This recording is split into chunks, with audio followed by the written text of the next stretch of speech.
Hello বন্ধুরা, কেমন আছো সবাই? আশা করছি খুব ভালো আছো। আজকে আবার একটা নতুন ভিডিও নিয়ে চলে এসেছি। এটা হচ্ছে চিড়ে ভাজা। এবার দেখো, দোকান থেকে চিড়ে ভাজাটা খাওয়া সেটা ঠিক না, কতদিনকার থাকে না থাকে সেটা তো আমরা জানি না। তো আমি ভাবলাম যে আপনাদের কাছে শেয়ার করি।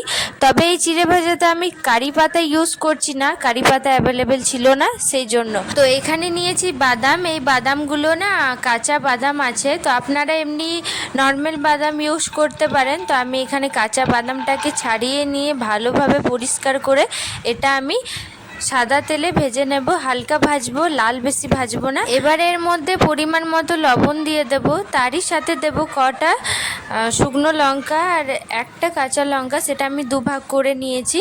ওটা দিয়ে ভালোভাবে এটা ভেজে নেব। তো দেখো কি সুন্দরভাবে বাদামটাকে ভেজে নিয়েছি। এবার এই চিড়ে ভাজার মধ্যে আমি দিয়ে দেবো। চিড়েটা তো আগেই আমি ভেজে রেখেছিলাম, সেটা আপনারা দেখলেন। তো এবার দিয়ে ভালোভাবে এটা মিক্স করে নেব, একটু লবণ দিয়ে ভালোভাবে এটা মিক্স করে নেব। এটার মধ্যে কারি পাতা দিলে আরও ভালো খেতে লাগতো, তবে আমার কাছে তো নেই। আপনারা দিয়ে দেবেন কারি পাতাটাকে ভেজে, তো আরও দুর্দান্ত লাগবে এটা খেতে। তো দেখলেন তো, অত সহজ পদ্ধতিতে আমি বানিয়ে ফেললাম চিড়ে ভাজা। এবার দোকানের প্যাকেটটা কেনা ছাড়ো আর নিজের বাড়িতে ভালোভাবে বানাও। এবার এটা 1 মাস স্টোর করে রেখে দাও, একদম নষ্ট হবে না, খুবই ভালো থাকবে এটা। তো কেমন লাগলো ভিডিওটা? অবশ্যই চ্যানেলটা সাবস্ক্রাইব করো, লাইক শেয়ার করো। বাই, দেখো।